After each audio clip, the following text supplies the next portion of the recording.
ನಮಸ್ತೆ ಕರ್ನಾಟಕದ ಎಲ್ಲ ಸ್ಪರ್ಧಾರ್ಥಿ ಮಿತ್ರರಿಗೆ ಪ್ರಿಮನು ಟಿವಿ ಕನ್ನಡ ಯೂಟ್ಯೂಬ್ ಚಾನಲ್ಗೆ ನಿಮ್ಮೆಲ್ಲರಿಗೂ ಕೂಡ ಸ್ವಾಗತ. ಸ್ನೇಹಿತರೆ, ಇವತ್ತಿನ ವಿಡಿಯೋದಲ್ಲಿ ಶೈಕ್ಷಣಿಕ ಮನೋವಿಜ್ಞಾನಕ್ಕೆ ಸಂಬಂಧಪಟ್ಟ ಹಾಗೆ ಒಂದಷ್ಟು ಪ್ರಮುಖ ಪ್ರಶ್ನೋತ್ತರಗಳನ್ನು ತಗೊಂಡು ಬಂದಿದ್ದೀನಿ. ಸೊ ಮುಂದೆ ಬರುವಂತಹ TET ಪರೀಕ್ಷೆ ಆಗಿರ್ಬೋದು, HSTR ಮತ್ತು GPSTRಗೆ ನಿಮ್ಮೆಲ್ಲರಿಗೂ ಕೂಡ ಬಹಳನೇ ಅನುಕೂಲ ಆಗುತ್ತೆ. ಸೊ ಹಾಗಾಗಿ ಈ ವಿಡಿಯೋನ ಯಾರೆಲ್ಲ ನೋಡ್ತಿದ್ದೀರಾ ಎಲ್ಲೂ ಕೂಡ ಸ್ಕಿಪ್ ಮಾಡದೆ ಪೂರ್ತಿಯಾಗಿ ನೋಡಿ ಅಂತ ಹೇಳ್ತಾ, ಜೊತೆಗೆ ಸಬ್ಸ್ಕ್ರೈಬ್ ಮಾಡ್ಕೊಂಡು ನೋಡಿ. ಸೊ ಬನ್ನಿ, ಜಾಸ್ತಿ ತಡ ಮಾಡೋದು ಬೇಡ, ವಿಡಿಯೋನ ಶುರು ಮಾಡೋಣ. ಸೊ ಮೊದಲನೇ ಪ್ರಶ್ನೆ ಏನಿದೆ ಅಂತ ನೋಡ್ಕೊಂಬರೋಣ. ಸ್ನೇಹಿತರೆ, ಮೊದಲನೇ ಪ್ರಶ್ನೆ ನೋಡಿ ಇಲ್ಲಿ. ಒಬ್ಬ ವ್ಯಕ್ತಿ ಕಾನೂನು ಬಾಹಿರ ಚಟುವಟಿಕೆಗಳಲ್ಲಿ ತೊಡಗಿ ಅಪರಾಧಿ ವ್ಯಕ್ತಿತ್ವವನ್ನು ಬೆಳೆಸ್ಕೊಂಡಿದ್ದಾನೆ. ಇದು ಈ ಕೆಳಗಿನ ಯಾವ ಸನ್ನಿವೇಶದಲ್ಲಿ ಉಂಟಾಗುತ್ತೆ ಅಂತ ಪ್ರಶ್ನೆ ಕೇಳಿದ್ದಾರೆ. ಸೊ ಆಯ್ಕೆಗಳು ಏನು ಕೊಟ್ಟಿದ್ದಾರೆ ಹಾಗಾದರೆ ನೋಡಿ ಇಲ್ಲಿ. ID ಆತ್ಮಹಂಗಿಂತ ಬಲಿಷ್ಠ, ID ಅಹಂಗಿಂತ ಬಲಿಷ್ಠ, ಅಹಂ ಅತ್ಯಹಂಗಿಂತ ಬಲಿಷ್ಠ, ಅತ್ಯಹಂ ಅಹಂಗಿಂತ ಬಲಿಷ್ಠ ಅಂತ ಇದೆ. ಸೊ ಇದಕ್ಕೆ ಏನಿರ್ಬೋದು ಹಾಗಾದರೆ ಆನ್ಸರು?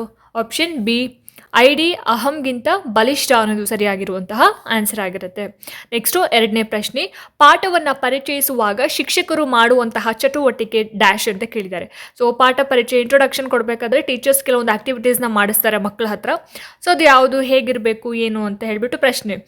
ಆಯ್ಕೆಗಳು ನೋಡಿ. ಸರಳ ಮತ್ತು ಆಸಕ್ತಿದಾಯಕ ಉದಾಹರಣೆಗಳ ಬಳಕೆ, ವಿದ್ಯಾರ್ಥಿಗಳ ಉತ್ತರವನ್ನು ಒಪ್ಪುವುದು, ಬೋಧನೆಯ ವೇಗವನ್ನು ಬದಲಾಯಿಸುವುದು, ಪೂರ್ವಜ್ಞಾನಕ್ಕೆ ಸಂಬಂಧಿಸಿದ ಪ್ರಶ್ನೆಗಳನ್ನು ಕೇಳೋದು ಅಂತ ಇದೆ. ಸೊ ನೀವು ಹೇಗೆ ಮಾಡ್ತೀರಿ ಹಾಗಾದರೆ? ನೀವು ಮಾಡುವಂತಹ ಒಂದು ಆಕ್ಟಿವಿಟಿ ಆಯ್ಕೆಗಳಲ್ಲಿ ಇದೆಯಾ? ಎಸ್, ಆಪ್ಷನ್ ಡಿ ಏನಿದೆ, ಪೂರ್ವಜ್ಞಾನಕ್ಕೆ ಸಂಬಂಧಿಸಿದ ಪ್ರಶ್ನೆಗಳನ್ನು ಕೇಳೋದ್ರ ಮುಖಾಂತರ ನಾವು ಏನು ಮಾಡ್ತೀವಿ, ಪಾಠವನ್ನು ಪರಿಚಯ ಮಾಡಿಕೊಡ್ತೀವಿ. ಸೊ ಹಾಗಾಗಿ ಆಪ್ಷನ್ ಡಿ ಸರಿಯಾದ ಉತ್ತರ ಆಗುತ್ತೆ. ನೆಕ್ಸ್ಟು ಮೂರನೇ ಪ್ರಶ್ನೆ. ತನ್ನ ಸ್ನೇಹಿತನಿಂದ ಹೊಡೆಸಿಕೊಂಡ ಒಬ್ಬ ಹುಡುಗ ಮನೆಗೆ ಹಿಂದಿರುಗಿ ತನ್ನ ತಮ್ಮನನ್ನು ಹೊಡೆಯುತ್ತಾನೆ. ಇಲ್ಲಿ ಹುಡುಗ ಬಳಸಿದ ರಕ್ಷಣಾ ತಂತ್ರ ಡ್ಯಾಶ್ ಅಂತ ಕೇಳಿದ್ದಾರೆ. ಸೊ ಪ್ರತಿಗಮನ, ತರ್ಕಸಮ್ಮತವಾಗಿಸುವಿಕೆ, ಸ್ಥಾನಪಲ್ಲಟ, ಪ್ರಕ್ಷೇಪಣೆ ಅಂತ ಇದೆ. ಸೊ ಆಪ್ಷನ್ ಸಿ, ಸ್ಥಾನಪಲ್ಲಟ is the right answer. Next ನಾಲ್ಕನೇ ಪ್ರಶ್ನೆ. ಕಲಿಕೆಯ ಮನೋಚಾಲನಾ ವಲಯಕ್ಕೆ ಸೇರಿರುವ ಚಟುವಟಿಕೆ ಡ್ಯಾಶ್ ಅಂತ ಕೇಳಿದ್ದಾರೆ. ಚಿತ್ರ ಬಿಡಿಸುವುದು, ವಿವರಿಸುವುದು, ಕಾರಣ ಕೊಡುವುದು, ಕಲ್ಪಿಸಿಕೊಳ್ಳುವುದು ಅಂತ ಇದೆ. ಸೊ ಕಲಿಕೆಯ ಮನೋಚಾಲನಾ ವಲಯಕ್ಕೆ ಸೇರಿರ್ತಕ್ಕಂತಹ ಒಂದು ಆಕ್ಟಿವಿಟಿ ಅಥವಾ ಒಂದು ಚಟುವಟಿಕೆ ಯಾವುದು ಹಾಗಾದರೆ? ಆಪ್ಷನ್ ಎ, ಚಿತ್ರ ಬಿಡಿಸುವುದು ಅನ್ನೋದು ಸರಿಯಾಗಿರುವಂತಹ ಆನ್ಸರ್ ಆಗಿರುತ್ತೆ. ನೆಕ್ಸ್ಟು ಐದನೇ ಪ್ರಶ್ನೆ. ಸ್ಥಿರವಾಗಿ ಫಲಿತಾಂಶಗಳನ್ನು ನೀಡುವ ಪರೀಕ್ಷೆ ಹೊಂದಿರುವ ಲಕ್ಷಣ ಯಾವುದು? ಸ್ಥಿರವಾಗಿ ಫಲಿತಾಂಶಗಳನ್ನು ನೀಡುವ ಪರೀಕ್ಷೆ ಹೊಂದಿರುವ ಲಕ್ಷಣ ಯಾವುದು ಅಂತ ಪ್ರಶ್ನೆ ಕೇಳಿರೋ ಅಂಥದ್ದು. ಆಯ್ಕೆಗಳೇನಿದೆ? ಸಮಂಜಸತೆ, ನೀತಿಯಂತೆ, ವಸ್ತುನಿಷ್ಠತೆ, ಸ್ವಂತಿಕೆ. ವಿಶ್ವಾಸನೀಯತೆ ಆ್ಯಕ್ಚುಲಿ ಅದು. ಸೊ ವಸ್ತುನಿಷ್ಠತೆ ಮತ್ತು ಸ್ವಂತಿಕೆ ಅಂತ ಇದೆ. ಎಷ್ಟನೇ ಪ್ರಶ್ನೆ? ಐದನೇ ಪ್ರಶ್ನೆ. ಏನಿರ್ಬೋದು ಆನ್ಸರ್ ಹಾಗಾದರೆ ಇದಕ್ಕೆ? ಆಪ್ಷನ್ ಬಿ, ವಿಶ್ವಾಸನೀಯತೆ ಅನ್ನೋದು ಸರಿಯಾಗಿರುವಂತಹ ಆನ್ಸರ್ ಆಗಿರುತ್ತೆ. ನೆಕ್ಸ್ಟು ಆರನೇ ಪ್ರಶ್ನೆ. ಅನುಭವಾತ್ಮಕ ಕಲಿಕೆಯ ಹಂತಗಳ ಸರಿಯಾದ ಕ್ರಮ ಯಾವುದು ಅಂತ ಕೇಳಿದ್ದಾರೆ. ಸೊ ಇಲ್ಲಿ ನೋಡಿ, ಇಲ್ಲಿ ಒಂದಷ್ಟು ಆಯ್ಕೆಗಳನ್ನ ಕೊಟ್ಟಿದ್ದಾರೆ. ಸೊ ಈ ಒಂದು ಅನುಭವಾತ್ಮಕ ಕಲಿಕೆಯ ಹಂತಗಳನ್ನು ನಾವೇನು ಮಾಡಬೇಕು, ಆರ್ಡರ್ ವೈಸ್ ನೀಟಾಗಿ ಯಾವುದು ಅನ್ನೋದನ್ನು ನಾವು ಹೇಳ್ತಾ ಹೋಗಬೇಕಾಗತ್ತೆ. ಸೊ ಏನಿರ್ಬೋದು ಹಾಗಾದರೆ ಆನ್ಸರ್ ನೋಡಿ ಇಲ್ಲಿ. ಆಯ್ಕೆಗಳು ನಿಮ್ಮ ಸ್ಕ್ರೀನ್ ಮೇಲೆ ಕಾಣಿಸ್ತಾ ಇದೆ ಅಲ್ವಾ? ಗೆಸ್ ಮಾಡಿ ಯಾವುದಿರ್ಬೋದು ಆನ್ಸರ್ ಅಂತ ಹೇಳಿಬಿಟ್ಟು ನಾನು ಸರಿಯಾದ ಉತ್ತರವನ್ನು ಹೇಳ್ತೀನಿ. ಸೊ ಉತ್ತರ ಏನಪ್ಪ ಅಂತ ಹೇಳಿದ್ರೆ ಆಪ್ಷನ್ ಎ, ಮೂರ್ತ ಅನುಭವ, ಪ್ರತಿಫಲನ, ಸಾಮಾನ್ಯೀಕರಣ, ಪ್ರಾಯೋಗಿಕ ಕ್ರಿಯೆ. ಸೊ ಇದು ಅನುಭವಾತ್ಮಕ ಕಲಿಕೆಯ ಹಂತಗಳ ಸರಿಯಾಗಿರುವಂತಹ ಒಂದು ಕ್ರಮ, ಆಪ್ಷನ್ ಎ. ನೆಕ್ಸ್ಟು ಮುಂದಿನ ಪ್ರಶ್ನೆ, ಏಳನೇ ಪ್ರಶ್ನೆ. ಥಾರ್ನ್ಡೈಕ್ ರವರ ಪ್ರಕಾರ ಮಗು ಬಹುಮಾನವನ್ನು ಪಡೆದು ಉತ್ಸಾಹದಿಂದ ಕಲಿಯಲು ಪ್ರೇರಣೆಗೊಳ್ಳುವುದು ಯಾವ ರೀತಿಯಾದಂತಹ ಒಂದು ನಿಯಮಕ್ಕೆ ಬರುತ್ತೆ ಅಂತ ಕೇಳಿರೋ ಅಂಥದ್ದು. ನೋಡಿ ಇಲ್ಲಿ ಎಷ್ಟನೇ ಪ್ರಶ್ನೆ? ಏಳನೇ ಪ್ರಶ್ನೆ. ಸೊ ಆಯ್ಕೆಗಳು ನಿಮ್ಮ ಸ್ಕ್ರೀನ್ ಮೇಲೆ ಕಾಣಿಸ್ತಾ ಇದೆ ಅಲ್ವಾ? ಏನಿರ್ಬೋದು ಹಾಗಾದರೆ ಆನ್ಸರ್ ಇದಕ್ಕೆ? ಆಪ್ಷನ್ ಬಿ, ಪರಿಣಾಮ ನಿಯಮ ಅನ್ನೋದು ಸರಿಯಾಗಿರುವಂತಹ ಆನ್ಸರ್ ಆಗಿರುತ್ತೆ. ನೆಕ್ಸ್ಟು ಎಂಟನೇ ಪ್ರಶ್ನೆ. ಶ್ರವಣ ದೋಷವುಳ್ಳ ವಿದ್ಯಾರ್ಥಿಗಳಿಗೆ ಉಪಯುಕ್ತವಾದ ವಿಶೇಷ ಸಾಧನ ಯಾವುದು? ಶ್ರವಣ ದೋಷ ಅಂತಂದರೆ ಕಿವಿ ಸಮಸ್ಯೆ ಇರತಕ್ಕಂತಹ ವಿದ್ಯಾರ್ಥಿಗಳಿಗೆ, ಕಿವಿ ಕೇಳಿಸದೇ ಇರತಕ್ಕಂತಹ ವಿದ್ಯಾರ್ಥಿಗಳಿಗೆ ಬಹಳನೇ ಉಪಯುಕ್ತವಾಗಿರುವಂತಹ ಒಂದು ವಿಶೇಷವಾದ ಸಾಧನ ಯಾವುದು ಅಂತ ಕೇಳಿರೋ ಅಂಥದ್ದು. ನೋಡಿ ಇಲ್ಲಿ ಬ್ರೈಲ್ ಲಿಪಿ, ಟೇಪ್ ಮತ್ತು ಕ್ಯಾಸೆಟ್ ರೆಕಾರ್ಡರ್, ಶೀರ್ಷಿಕೆಯುಳ್ಳ ಚಲಿಸುವ ಚಿತ್ರಗಳು, ಮಾತನಾಡುವ ಪುಸ್ತಕಗಳು. ಸೊ ಶ್ರವಣ ದೋಷ ಇರ್ತಕ್ಕಂತಹ ಮಕ್ಕಳಿಗೆ ಆಪ್ಷನ್ 3 ಅಥವಾ ಆಪ್ಷನ್ ಸಿ, ಶೀರ್ಷಿಕೆಯುಳ್ಳ ಚಲಿಸುವ ಚಿತ್ರಗಳು ಅನ್ನೋದು ಸರಿಯಾದ ಆನ್ಸರ್ ಆಗಿರುತ್ತೆ. ಅದು ಉಪಯುಕ್ತವಾಗಿರ್ತಕ್ಕಂತಹ ಒಂದು ಸಾಧನ. ಇನ್ನು ಒಂಬತ್ತನೇ ಪ್ರಶ್ನೆ. ಕಾಲಮ್ ಎ ಅನ್ನು ಕಾಲಮ್ ಬಿ ಯೊಂದಿಗೆ ಹೊಂದಿಸಿ ಅಂತ ಇದೆ. ಸೊ ಕಾಲಮ್ ಎ ಮತ್ತು ಕಾಲಮ್ ಬಿ ಕೊಟ್ಟಿದ್ದಾರೆ.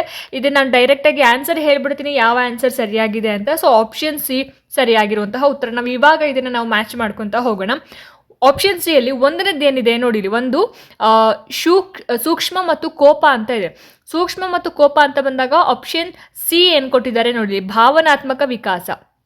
ಆಯ್ತಾ, ಸೂಕ್ಷ್ಮ ಮತ್ತು ಕೋಪ ಅನ್ನೋದು ಭಾವನಾತ್ಮಕ ವಿಕಾಸಕ್ಕೆ ಬರುವಂಥದ್ದು. ಇನ್ನು ಎರಡನೇದು ಏನು ಕೊಟ್ಟಿದ್ದಾರೆ, ದೇಹದ ಮೇಲೆ ಕೂದಲುಗಳ ಬೆಳವಣಿಗೆ ಭೌತಿಕ ವಿಕಾಸಕ್ಕೆ ಬರುತ್ತೆ.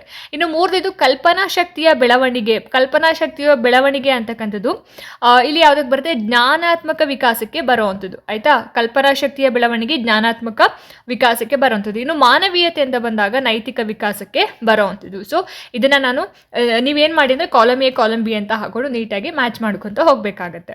ನೆಕ್ಸ್ಟು ಮುಂದಿನ ಪ್ರಶ್ನೆ, 10ನೇ ಪ್ರಶ್ನೆ, ಕೆಳಗಿನ ಯಾವ ಸನ್ನಿವೇಶಗಳು ಲಿಂಗತ್ವ ಪಡೆಯಚ್ಚು ವರ್ಗಕ್ಕೆ ಸೇರಿದೆ ಅಂತ. ಸೊ 4 ಆಯ್ಕೆಗಳನ್ನ ಕೊಟ್ಟಿದ್ದಾರಲ್ಲ, ಇದರಲ್ಲಿ ಯಾವ ಸನ್ನಿವೇಶ, ಯಾವ ಸಂದರ್ಭ ಲಿಂಗತ್ವ ಪಡೆಯಚ್ಚು ವರ್ಗಕ್ಕೆ ಸೇರಿದೆ ಅನ್ನೋದನ್ನ ಇಲ್ಲಿ ಕೆಳಗಡೆ ಕೊಟ್ಟಿರ್ತಕ್ಕಂತಹ ಸಂಕೇತಗಳ ಮುಖಾಂತರ ನೀವು ಆರಿಸಿ ಬರೀಬೇಕಾಗತ್ತೆ. ಸೊ ಮೊದಲನೇದು ನೋಡಿ, ಗಂಡು ಮತ್ತು ಹೆಣ್ಣಿನ ಕುಟುಂಬದ ಸಂಪತ್ತಿನ ಅಸಮಾನ ವಿತರಣೆ, ಕೇವಲ ಪುರುಷರನ್ನು ಮಾತ್ರ ಆದಾಯದ ಮೂಲವಾಗಿ ನೋಡುವುದು, ಶಾಲೆಯಲ್ಲಿ ಗಂಡು ಮಕ್ಕಳ ಕ್ರೀಡೆಗಿಂತಲೂ ಹೆಣ್ಣು ಮಕ್ಕಳ ಕ್ರೀಡೆಗಳಿಗೆ ಕಡಿಮೆ ಪ್ರಾಮುಖ್ಯತೆ ನೀಡುವುದು, ಮಹಿಳೆಯರು ಕೇವಲ ಮನೆ ಕೆಲಸಗಳಿಗೆ ಮಾತ್ರ ಸೀಮಿತ ಅಂತ ಇದೆ. ಸೊ ಯಾವುದಿದು, ಯಾವ ಸನ್ನಿವೇಶಗಳು ಲಿಂಗತ್ವ ಪಡೆಯಚ್ಚು ವರ್ಗಕ್ಕೆ ಸೇರಿದೆ ಅಂತ ಹೇಳಿದ್ರೆ ಆಪ್ಷನ್ ಬಿ ಮತ್ತು ಸಿ ಅನ್ನೋದು ಸರಿಯಾದ ಆನ್ಸರ್ ಆಗುತ್ತೆ. ಬಿ ಏನು ಕೊಟ್ಟಿದ್ದಾರೆ, ಕೇವಲ ಪುರುಷರನ್ನ ಮಾತ್ರ ಆದಾಯದ ಮೂಲವಾಗಿ ನೋಡೋದು.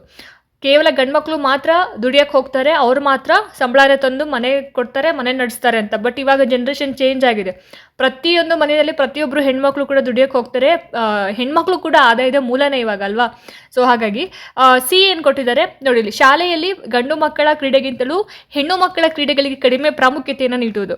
ಸೊ ಇದೆರಡು ಏನಾಗುತ್ತೆ ಅಂತಂದರೆ ಲಿಂಗತ್ವ ಪಡೆಯಚ್ಚು ವರ್ಗಕ್ಕೆ ಸೇರಿರೋ ಅಂಥದ್ದು. 11ನೇ ಪ್ರಶ್ನೆ, ವ್ಯಕ್ತಿಗಳ ನಡುವೆ ವ್ಯತ್ಯಾಸಗಳಿಗೆ ಕಾರಣವಾಗ್ತಕ್ಕಂತಹ ಅಂಶಗಳು ಯಾವುದು ಅಂತ ಪ್ರಶ್ನೆ ಕೇಳಿದ್ದಾರೆ. ಸೊ ನೋಡಿ ಇಲ್ಲಿ ಅನುವಂಶೀಯತೆ ಮತ್ತು ಕುಟುಂಬ, ಪರಿಸರ ಮತ್ತು ಕುಟುಂಬ, ಅನುವಂಶೀಯತೆ ಮತ್ತು ಪರಿಸರ ಮತ್ತು ಶಾಲೆ.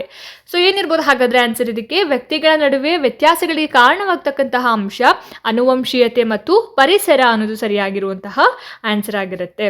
ಮುಂದಿನ ಪ್ರಶ್ನೆ 12ನೇ ಪ್ರಶ್ನೆ, ವೈಯಕ್ತಿಕ ಭಿನ್ನತೆಯ ಸಮಸ್ಯೆಗಳನ್ನು ಪರಿಹರಿಸಲು ಶಿಕ್ಷಕರಿಗೆ ಸಹಾಯಕವಾಗುವ ಸೂಕ್ತವಾದ ತಂತ್ರಗಳು ಡ್ಯಾಶ್ ಅಂತ ಇದೆ. ಆಪ್ಷನ್ ಎ ನೋಡಿಲಿ, ಸಾಮರ್ಥ್ಯ ಆಧಾರಿತ ಗುಂಪುಗಳ ರಚನೆ, ಬಿ ತರಗತಿಯ ಗಾತ್ರವನ್ನು ಕಡಿಮೆ ಮಾಡುವುದು, ನಮ್ಯತೆ ಇಲ್ಲದ ಪಠ್ಯಕ್ರಮ, ವೈಯಕ್ತಿಕ ಬೋಧನೆ. ಸೊ ಸಂಕೇತಗಳ ಮುಖಾಂತರ ನಾವೇನು ಮಾಡಬೇಕಾಗುತ್ತೆ, ಸರಿಯಾದ ಉತ್ತರವನ್ನು ಆಯ್ಕೆ ಮಾಡಬೇಕಾಗುತ್ತೆ.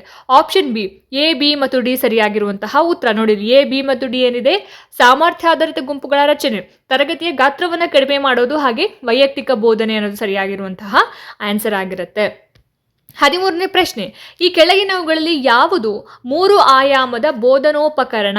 3 ಆಯಾಮಗಳಲ್ಲಿ ಕೂಡ ಬಳಸಬಹುದಾಗಿರ್ತಕ್ಕಂತಹ ಒಂದು ಬೋಧನೋಪಕರಣ ಅಂತಂದ್ರೆ ಏನು, ಟೀಚಿಂಗ್ ಏಡ್ಸ್ ಅಲ್ವಾ. ನಾವು ಬೋಧನೆ ಮಾಡಬೇಕಾದ್ರೆ ಏನು ಬಳಸ್ತೀವಲ್ಲ, ಚಾರ್ಟ್ ಆಗಿರ್ಬೋದು ಅಥವಾ ಬೇರೆ ಬೇರೆ ಟೀಚಿಂಗ್ ಏಡ್ಸ್ನ ನಾವು ಬಳಸ್ತೀವಲ್ವ. ಸೊ ಅದಕ್ಕೆ ನಾವು ಬೋಧನೋಪಕರಣ ಅಂತ ಹೇಳ್ತೀವಿ. ಸೊ ಇಲ್ಲಿ ನೋಡಿ, option A B C D 4 ಆಯ್ಕೆಗಳಲ್ಲಿ ಸರಿಯಾದ ಉತ್ತರ ಏನು ಹಾಗಾದರೆ ಆಪ್ಷನ್ ಎ ಮಾದರಿಗಳು ಅನ್ನೋದು ಸರಿಯಾಗಿರುವಂತಹ ಆನ್ಸರ್ ಆಗಿರುತ್ತೆ. ಮಾಡೆಲ್ಸ್, ಮಾದರಿಗಳನ್ನು ನಾವು ಏನು ಮಾಡಬಹುದು, 3 ಆಯಾಮದ ಬೋಧನೋಪಕರಣ ಅಂತ ಹೇಳಿ ನಾವು ಕನ್ಸಿಡರ್ ಮಾಡ್ತೀವಿ. ನೆಕ್ಸ್ಟ್ 14ನೇ ಪ್ರಶ್ನೆ, ಪ್ರತಿಭಾವಂತ ಮಕ್ಕಳಿಗೆ 2 ಮುಂಬಡ್ತಿಗಳನ್ನು ನೀಡ್ತಕ್ಕಂತಹ ಕಾರ್ಯಕ್ರಮ ಯಾವುದು ಅಂತ ಕೇಳಿರೋದು. ಸೊ ಏನಿರ್ಬೋದು ಆನ್ಸರ್ ಇದಕ್ಕೆ ನೋಡಿಲಿ, ವೇಗವರ್ಧನೆ, ಸಮೃದ್ಧ ಕಾರ್ಯಕ್ರಮ, ಸಾಮರ್ಥ್ಯ ಆಧಾರಿತ ಗುಂಪುಗಳು, ಬೇರ್ಪಡಿಸುವಿಕೆ ಅಂತ ಇದೆ. ಸರಿಯಾದ ಉತ್ತರ ಏನಪ್ಪ ಅಂತ ಹೇಳಿದ್ರೆ ಆಪ್ಷನ್ ಸಿ ಸಾಮರ್ಥ್ಯ ಆಧಾರಿತ ಗುಂಪುಗಳನ್ನು ಸರಿಯಾದ ಉತ್ತರ ಆಗುತ್ತೆ. ಕೊನೆಯ ಪ್ರಶ್ನೆ 15ನೇ ಪ್ರಶ್ನೆ, ಇವುಗಳಲ್ಲಿ ನಿರಂಕುಶ ಬೋಧನಾ ವಿಧಾನ ಯಾವುದು ಅಂತ ಕೇಳಿರೋದು. ನಿರಂಕುಶ ಬೋಧನಾ ವಿಧಾನ ಯಾವುದು ಅಂತ, ಅನ್ವೇಷಣೆ, ಗುಂಪು ಚರ್ಚೆ, ಪ್ರದರ್ಶನ, ಯೋಜನೆ ಅಂತ ಇದೆ. ಸೊ ಏನಿರ್ಬೋದು ಹಾಗಾದ್ರೆ ಆನ್ಸರ್ ಇದಕ್ಕೆ ಆಪ್ಷನ್ ಸಿ ಪ್ರದರ್ಶನ ಅನ್ನೋದು ಸರಿಯಾಗಿರುವಂತಹ ಉತ್ತರ ಆಗುತ್ತೆ. ಸೊ ನಿರಂಕುಶ ಬೋಧನಾ ವಿಧಾನ ಅಂತ ಬಂದಾಗ ಪ್ರದರ್ಶನ ಅನ್ನೋದು ಸರಿಯಾದ ಆನ್ಸರ್ ಆಗುತ್ತೆ. ಸೊ ನೋಡಿದ್ರಲ್ಲ ಸ್ನೇಹಿತರೆ, ಇದಾಗಿತ್ತು ಇವತ್ತಿನ ಶೈಕ್ಷಣಿಕ ಮನೋವಿಜ್ಞಾನಕ್ಕೆ ಸಂಬಂಧಪಟ್ಟ ಹಾಗೆ ಪ್ರಮುಖ ಪ್ರಶ್ನೋತ್ತರಗಳು. ಸೊ ಈ ವಿಡಿಯೋಸ್ಗಳೆಲ್ಲ ನಿಮಗೆ ಅನುಕೂಲ ಆಗ್ತಾ ಇದೆ, ಇಷ್ಟ ಆಗ್ತಾ ಇದೆ ಅಂತ ನಾನು ಅನ್ಕೊಳ್ತಾ ಇದ್ದೀನಿ. ಸೊ ನಿಮ್ಮ ಒಂದು ಅನಿಸಿಕೆ ಅಭಿಪ್ರಾಯಗಳು ಏನೇ ಇದ್ರೂ ಕೂಡ ನನಗೆ ಕಮೆಂಟ್ ಸೆಕ್ಷನಲ್ಲಿ ತಿಳಿಸಿ ಅಂತ ಹೇಳ್ತಾ, ಸೊ ಮುಂದಿನ ವಿಡಿಯೋಸ್ಗಳಲ್ಲಿ ನಾನು ನಿಮಗೆ ಸಿಗ್ತೀನಿ. ಅಲ್ಲಿ ತನಕ ಎಲ್ರಿಗೂ ನಮಸ್ಕಾರ.